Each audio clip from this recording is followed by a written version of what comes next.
हाय दोस्तों, पोलिनोमियल के एक नए क्वेश्चन के साथ में हम हाजिर हैं, जिसमें हमें दे रखा है कि भैया अल्फा प्लस बीटा एक जीरोस हैं किसके, एक क्वाड्रेटिक पोलिनोमियल एफ एक्स। हमें एक क्वाड्रेटिक पोलिनोमियल दे रखा है F X is equal to K X square plus 4x plus 4, ठीक है।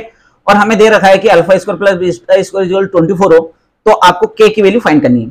इन क्वेश्चनों की अप्रोच क्या रहेगी? सबसे पहले हम इसे स्टैंडर्ड फॉर्म हमारा P X is equal to A X square plus B X plus C से कंपेयर करेंगे। तो यहां से हम ए और बी की वैल्यू निकालें तो ए हो जाएगा के, बी हो जाएगा 4 और सी हो जाएगा हमारा 4।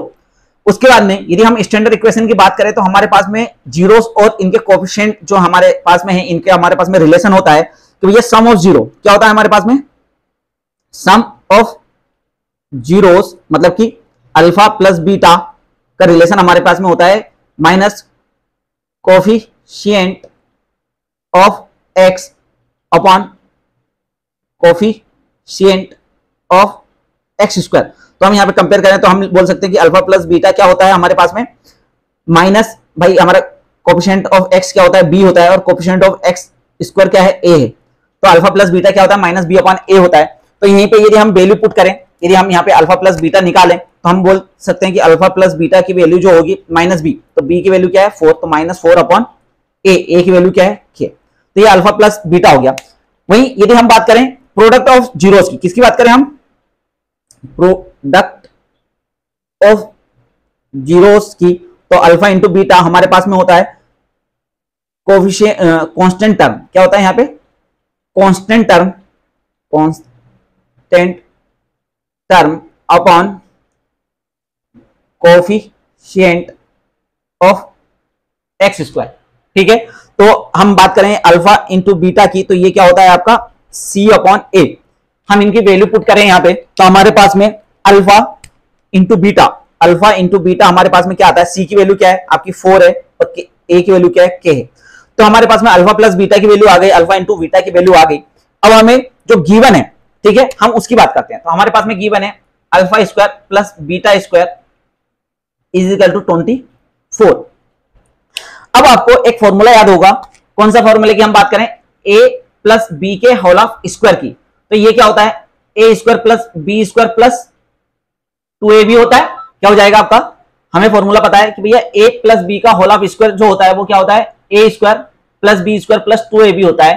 तो हम यदि 2ab को इधर ले आए तो हम बोल सकते हैं कि A square plus B square equal to A square plus B square minus 2ab।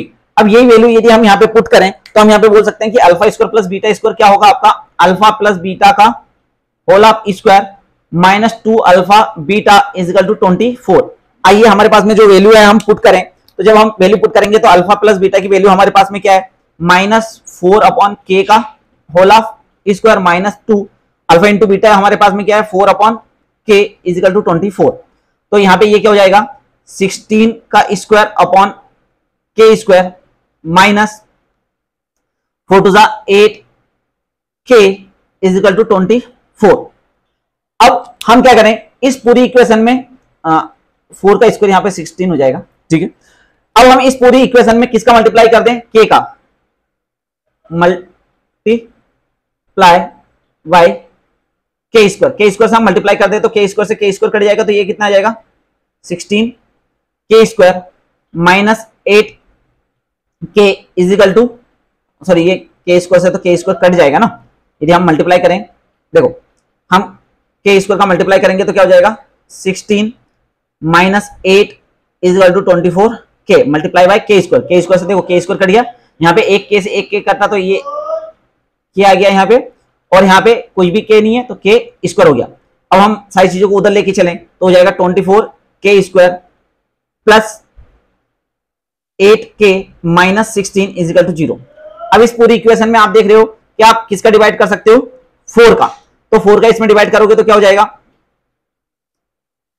Divide by 4 तो 6 के स्क्वायर प्लस 2 के माइनस 4 इज इक्वल टू 0। एक काम करो 4 का नहीं अपन किसका कर देते हैं 8 का, क्योंकि 8 का पूरा डिवाइड जा रहा है तो आप 8 का इसमें डिवाइड कर दो। तो अपन 8 का डिवाइड करेंगे तो क्या हो जाएगा 3 के स्क्वायर प्लस के माइनस 2 इज इक्वल टू 0।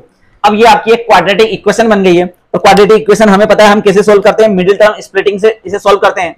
तो मिडिल टर्म स्प्लिटिंग हमें कहता है कि भैया ये वाला जो नंबर है ये दो नंबरों से मिलकर बना है जिनका एडिशन क्या होना चाहिए, 1 होना चाहिए, और ये 1 हमें फाइंड करना होता है, इनका मल्टीप्लाई जो है वो किस दोनों के मल्टीप्लाई के बराबर आना चाहिए, इन दोनों के, तो 3 2 जा 6 -6 के बराबर आना चाहिए।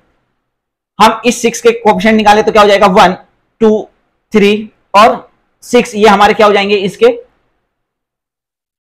फैक्टर हो जाएंगे। तो हमें पता है 2 और 3 भाई दो नंबरों का मल्टीप्लाई नेगेटिव आ रहा है, मतलब एक नंबर पॉजिटिव एक नंबर नेगेटिव है, और उनका एडिशन हमारा +1 आ रहा है, मतलब कि बड़ा नंबर क्या है, पॉजिटिव है। तो हम यहाँ पे बोल सकते हैं कि भैया इसको हम लिख सकते हैं 3k² + 3k - 2k, क्या लिख सकते हैं, -2k - 2 = 0। ठीक है, तो यहां से हमारा k यदि हम कॉमन ले लें, क्या ले लें, यहां से 3k कॉमन ले लें, यहां से हमारा 3k कॉमन आ जाएगा, तो 3k तो बचेगा क्या, k + 1 बचेगा, यहां से 2 कॉमन आ जाएगा तो बचेगा k + 1 = 0। ठीक है, तो हमारा k + 1 और 3k - 2 ये क्या हो जाएंगे, = 0। तो हम यहां से बोल सकते हैं कि भैया k + 1 = 0, तो k = -1 और 3k - 2 = 0, तो 3k = 2 और k हो जाएगा 2/3।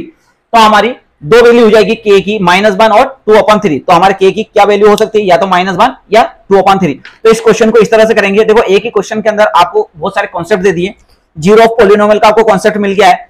जब α² + β² 24 दिया हो तो हम उसे कैसे करेंगे ये यहाँ पे आपको बता दिया है, और यहाँ पे आपके पास में एक क्वाड्रेटिक इक्वेशन बन गई है। तो क्वाड्रेटिक इक्वेशन को किस तरह से आप सोल्व करोगे ये भी यहाँ पे आपको दे दिया गया है। तो एक ही क्वेश्चन के हमारे पास में 3 अलग अलग वैरायटी दे दी गई है, तो इस क्वेश्चन को हम इस तरह से अटेम्प्ट करेंगे। तो इसी तरह के क्वेश्चनों के लिए जुड़े रहिए हमारे साथ।